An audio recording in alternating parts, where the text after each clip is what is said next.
미국의 시카고를 무대로 한 대부라고 하는 영화가 있었습니다.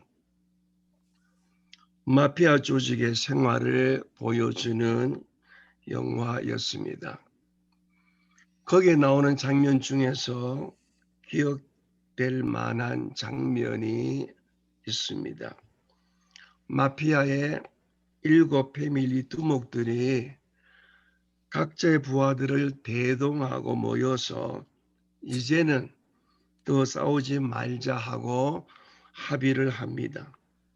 서로 싸우고 보니까 이쪽이나 저쪽이나 서로 손해가 많으니까 다시는 싸우지 말자고 거창한 의식과 함께 그 자리에서 각자의 손가락 하나씩 깨물어서 피를 내고서 한 컵에 받아서 섞은 다음에 7 사람이 돌아가면서 이것을 마시는 것입니다. 하나 되는 의식치고는 거창합니다. 확실하게 서로를 다짐하는 자리입니다.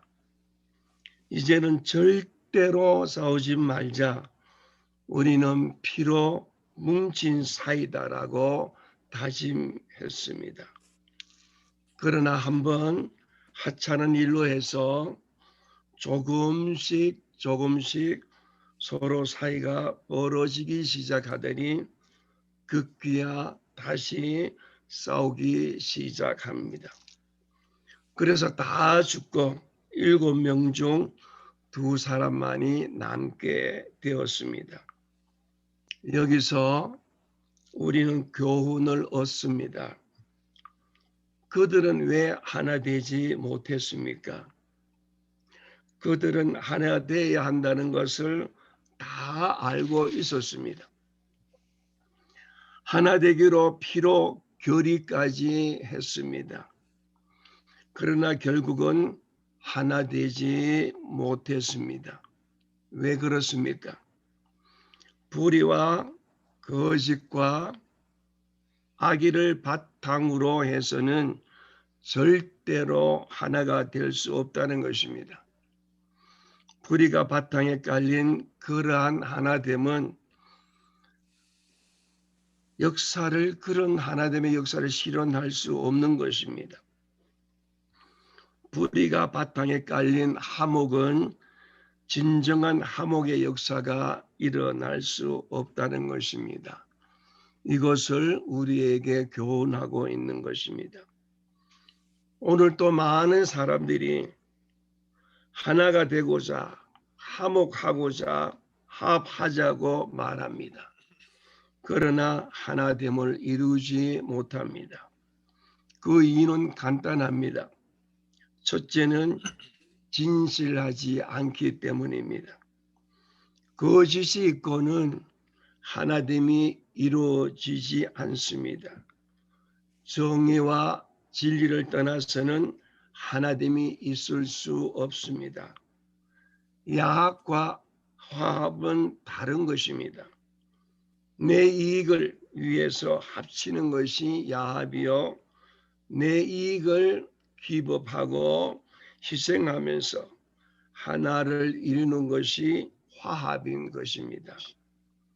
진리를, 정의를, 의를 중심으로 할 때만 하나가 될 수 있는 것입니다. 1934년 인도의 간디는 7가지 요인을 들어서 망국론을 피력했습니다. 이렇게 되면 나라가 망한다 하였습니다. 그 첫째는 원칙 없는 정치요, 둘째는 도덕 없는 상업이요, 셋째는 노동 없는 부요, 넷째는 인격 없는 교육이요, 5번째는 인간성 없는 과학이요, 6번째는 양심 없는 쾌락이요, 마지막 7번째는 희생 없는 신앙이라고 말했습니다. 이 7가지 요인이 나라를 망친다고 말했습니다. 오늘날의 현실을 지적한 것 같습니다. 왜 하나가 안 되는 것입니까? 옳은 것을, 의를 저버렸기 때문입니다. 또 하나는 목적이 달라서 하나가 되지 못하는 것입니다. 목적이 같으면 이견이 좀 달라도, 혹 뜻이 달라도, 방법이 좀 달라도 결국은 하나가 될 수 있는 것입니다. 그러나 방법은 하나인데 목적이 다르면 언젠가는 다 깨어지고 마는 것입니다. 그러므로 자기 중심적인 이기심, 이것이 있는 한 절대로 하나가 될 수 없는 것입니다. 또 하나는 뚜렷한 지도자가 없으면 하나 될 수 없습니다. 참으로 훌륭한 화해자가 없으면 하나됨이 없습니다. 우리가 다 같이 신뢰하고 존경할 만한 훌륭한 어린이 하나 있다면 자연스럽게 하나가 될 수 있지만 저마다 저 잘났다고 하는 사람들 투성이라면 결코 하나됨이 있을 수 없는 것입니다. 진정한 피스메이커가 없으면 사람들은 하나 되기가 참 어렵습니다. 부부나 또 어느 가정이나 회사나 어느 기관이나 공동체도 이와 같습니다. 오늘 본문에서 예수님이 친히 말씀하십니다. 서로 화목하라. 마가복음 9장 전체를 살펴보면 하나됨을 말씀하십니다. 29절 말씀에 보면 기도 없는 제자들의 무능력을 지적합니다. 기도 없이는 용기를 내어 보아도 소용이 없고 기도 없이는 큰 소리를 쳐 보아도 아무 소용이 없습니다. 결국 하나님 앞에 기도하는 사람이어야 합니다. 그래야 능력이 있고 화해할 수 있다는 말씀입니다. 오늘 설교 제목이 너희 속에 소금을 두고 서로 화목하라. 소금은 3대 기능을 가졌습니다. 아시는 대로 먼저는 맛을 내는 것입니다. 소금에 얽힌 우스운 이야기가 있습니다. 어떤 분이 TV를 보다가 생로병사의 의사로부터 소금은 몸에 나쁘다, 혈압이 높은 사람은 먹지 말라 하는 소리를 듣고 소금을 전혀 안 먹기로 했습니다. 모든 음식과 설렁탕도 소금을 치지 않고 먹었습니다. 참 대단한 사람입니다. 그거 무슨 맛으로 먹습니까?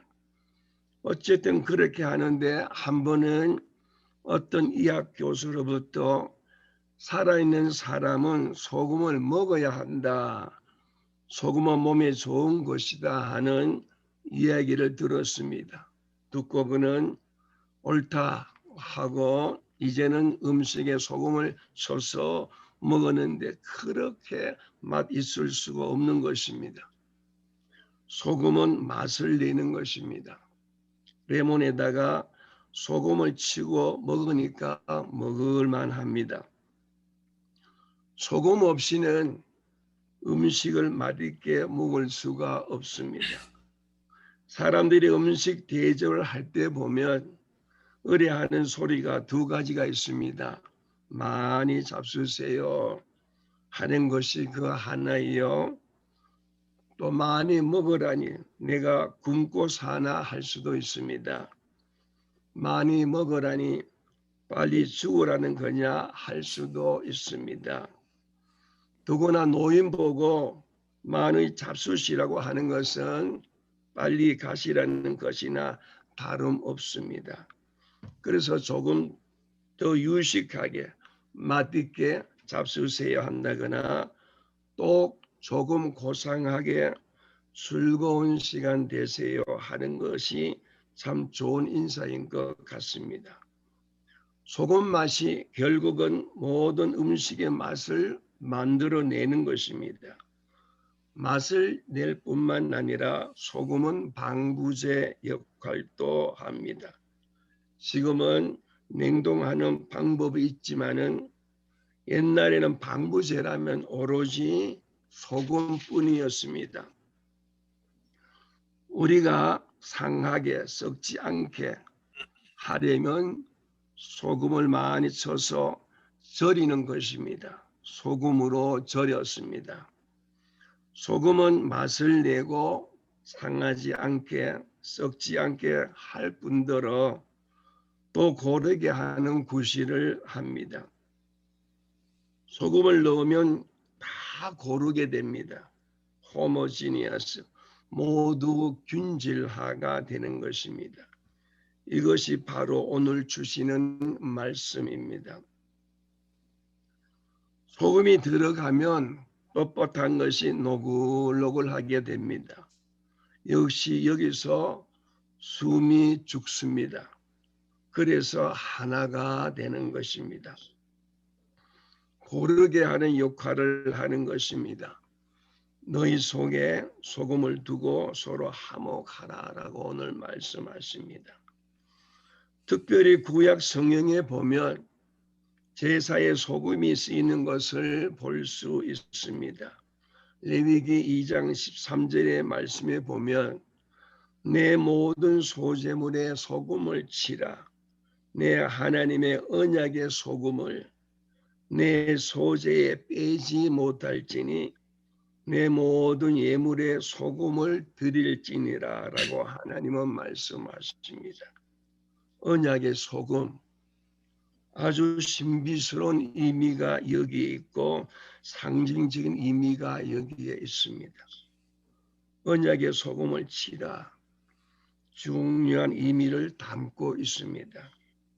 여러분 아시는 대로 무릇 제물이란 아무리 귀한 것이라도 제물 그대로 바치는 것이 아닙니다. 제물은 죽어야 되는 것입니다. 산 양을 죽이고 산 소를 산 비둘기를 제단 앞에서 죽입니다. 그것도 깨끗한 것이어야 합니다. 죽어가는 것은 안 됩니다.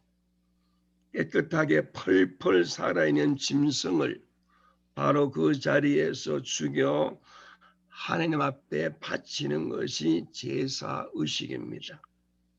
그런데 이제 이것이 동물이 아니고 채소라 그 말입니다. 채소를 드리는 제사는 소제라고 말합니다. 채소를 가지고 와서 드리려고 할 때 소금을 쳐서 뻣뻣한 채소를 부드럽게 만들어 가지고 드리라 하는 말씀입니다. 그러니까 숨을 죽인다는 의미로서 마치 양을 죽이는 것과 같은 그런 의미가 여기에 있습니다. 뻣뻣한 사람, 노골노골하게 죽어야 됩니다. 어깨에 힘주는 사람은 힘을 빼야 합니다. 눈높이가 높은 사람 낮추어야 됩니다. 잘났다는 사람, 이제 자기가 가장 못난 사람인 것으로 생각을 돌려야 합니다. 교만한 사람 겸손해져야 합니다. 여러분, 이것이 소금을 친 것입니다. 그런데 이것을 내가 못하면 하나님께서 하게 하십니다. 하나님께서는 당신의 백성을 당신 보시기에 합당한 자로 만드십니다. 그래서 교만한 사람 여지없이 낮추어 버리십니다. 잘났다고 하는 사람, 저 잘났다는 생각을 버릴 때까지 하나님께서는 진노의 고삐를 늦추지 않으십니다. 이것을 우리는 잊지 말아야 합니다. 주님 앞에 나올 때에 성도의 교제 속에 완전히 깨끗한 겸손이 있어야 합니다. 완전히 나로서는 죽어가지고 절인 배추처럼 아주 부드럽게 되어야 합니다. 그래야 하나님 앞에 연락되는 제물로 바쳐집니다. 그래야 하나님 앞에 바른 예배를 드릴 수가 있는 것입니다. 하나님께서 친히 오늘 또 역사하시는 것을 역력히 볼 수 있습니다. 가만히 보면 아직도 덜 죽은 사람이 있습니다. 숨이 덜 죽었습니다. 그래서 은혜가 없습니다. 그래서 은혜 받지 못합니다.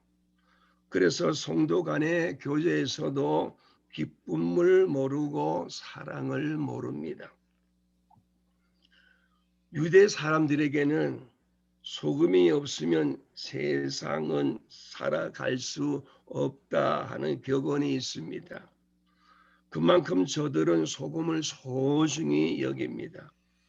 양을 키우는데 양에게 소금을 먹이지 아니하면 양이 기운을 차리지 못합니다. 꼭 소금이 필요합니다. 지금 우리가 월급을 썰러리라고 하는데 이 말도 본래 소금이라는 뜻입니다. 옛날에는 월급을 소금으로 줄 때가 있었습니다. 그런가 하면 라틴 사람들에게는 세상에서 없어서는 안 될 것 두 가지가 있는데 하나는 태양이고 하나는 소금이다 라는 격언도 있습니다. 그만큼 인류는 소금을 중요하게 여겨왔습니다. 이제 오늘 본문에 주시는 귀한 말씀의 뜻을 생각합니다. 소금은 그 기능을 다하기 위해서 두 가지로 역사합니다. 첫째는 소금은 녹아집니다. 녹지 않은 소금은 소용없습니다. 녹아져야 합니다. 형체가 없어집니다. 깨끗하게 녹아집니다. 그래야만 소금이 소금 될 수 있습니다. 그래야 소금된 구실을 할 수 있습니다. 녹지 않는 소금은 소금이 아닙니다. 형체가 없어지지 아니하면 소금 구실을 못합니다. 동시에 소금은 다 녹아 없어지면서 제 맛은 항상 지켜갑니다. 본질을 잃지 않습니다. 형체는 없어지나 본질은 살아 있습니다. 이것이 소금의 특징입니다. 그리고 다른 물체에 영향을 줄지언정 자신은 영향을 받지 않습니다. 여러분, 소금 썩는 거 보았습니까? 썩어지는 물체를 썩지 않게 할 수는 있어도 썩어져가는 물체로 인해서 소금 자신이 썩는 일은 없는 것입니다. 소금이면 제맛이 변하지 않습니다. 그런데 보아하면 맛이 없는 교인들이 많습니다. 교회 다니는데 아무리 보아도 예수 냄새가 나지 않는 사람이 있습니다. 이것을 맛이 간 사람이라고 합니다. 여기에 문제가 있습니다. 인터넷 노름에 빠진 사람, 또 사기를 치는 사람, 또 나쁜 습관에 빠진 사람. 지금 오늘 나는 어디에 빠져 있나 잘 생각해 보아야 합니다. 기도하지 않으면, 하루라도 기도하지 않으면 우리는 수렁에 빠지고 맙니다. 이런 노래가 있지요. 내가 먼저 손 내미지 못하고 내가 먼저 용서하지 못하고 내가 먼저 웃음 주지 못하고 이렇게 머뭇거리고 있네. 그가 먼저 손 내미길 원했고 그가 먼저 용서하기를 원했고 그가 먼저 웃음 주길 원했네. 나는 어찌 된 사람인가? 오 강교한 나의 입술이여, 오 옹졸한 나의 마음이여, 왜 나의 입은 사랑을 말하면서 왜 나의 마음은 화해를 말하면서 왜 내가 먼저 져줄 수 없는가? 왜 내가 먼저 손해볼 수 없는가? 오늘 나는 주님 앞에서 몸둘 바를 모르고 이렇게 흐느끼며 서 있네. 어찌할 수 없는 이 마음을 주님께 맡긴 채로. 소금은 녹아집니다. 분명히 녹아서 형체는 없어지는데 본질은 그대로 살아있는 것입니다. 어디 가나 짠맛은 그대로 있어야 하는 것입니다. 이것이 변질되면 안 됩니다. 예수님은 강조하십니다. 소금이 그 맛을 잃으면 무엇으로 이를 짜게 하리요. 소금은 절대로 제 맛을 잃어버리지 않습니다. 이것이 소금입니다. 크리스찬은 소금이어야 합니다. 예수 그리스도께서 우리를 위하여 십자가를 지셨습니다. 에베소에 보면 하나님과 우리 사이를 화목케 하기 위하여 그 제물로 오셨다고 말씀합니다. 그는 분명 십자가에 죽으셔서 형체가 없으십니다. 하나님의 아들의 형체, 거룩한 위상 다 없어진 것 같은데 그러나 십자가에 죽으시면서 당신을 십자가에 못 박는 사람들의 죄를 용서하십니다. 아버지, 저들을 사하여 주옵소서. 자기 하는 것을 알지 못함이니이다. 십자가상에서 주님이 죽으시면서 7마디 치론 중에 한 말씀입니다. 스데반은 돌에 맞아 죽습니다. 그의 형체는 없어지나 그의 정신, 그의 믿음은 그대로 살아서 자기를 죽이는 자들 위하여 기도하지 않습니까? 이것이 소금입니다. 하늘의 밀이 땅에 떨어져 죽으면 많은 열매를 맺느니라. 예수님이 요한복음 12장 23절에 24절에 말씀합니다. 한 사람의 희생이 얼마나 중요합니까? 분명히 죽습니다. 그리고 형체가 없어집니다. 그러나 그 생명력은 살아서 많은 열매를 맺는다는 것입니다. 이것이 소금입니다. 저는 20세기가 낳은 인물 중 가장 훌륭한 분 중에 넬슨 만델라를 들고 싶습니다. 그는 인종차별 문제를 해결하기 위하여 남아공화국에서 얼마나 고생을 했습니까? 얼마나 많은 수고를 했습니까? 그는 27년 동안 감옥에 있었습니다. 그 고통을 겪었습니다. 정의를 위하여, 오직 하나 되기 위하여 흑인과 백인의 인종차별 없는 세계를 만들기 위해서 싸우다가 그는 무려 27년 동안 감옥에 있었습니다. 그리고 감옥에서 나와 이제 온 국민의 지지를 받아서 대통령이 되었습니다. 그런데 한번 보세요. 대통령이 되고 나서 바로 자기를 괴롭혔던 그 많은 백인들, 그 모든 정적들을 다 사면해 버렸습니다. 다 용서해 버렸습니다. 그는 어느 누구도 저주하지 않았습니다. 어느 누구도 비판하지 않았습니다. 자기를 괴롭힌 자를 절대로 원수로 생각하지 않았습니다. 그리고 자신에게 주어진 대통령 직무를 마치고 이제 그 특유의 웃음을 웃으면서 고향으로 내려가는 모습을 보세요. 아무런 미련 없이 훌쩍 고향으로 갔습니다.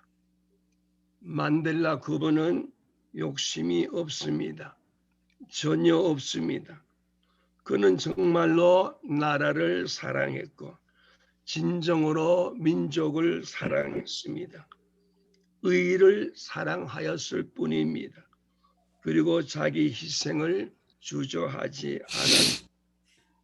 여러분, 나를 완전히 희생하여야 됩니다. 내가 녹아 형체가 없어져야 비로소 화해의 역사는 일어나는 것입니다. 너희는 세상의 소금이다 하신 예수님께서 오늘 본문에서 말씀합니다. 너희 속에 소금을 두고 서로 화목하라.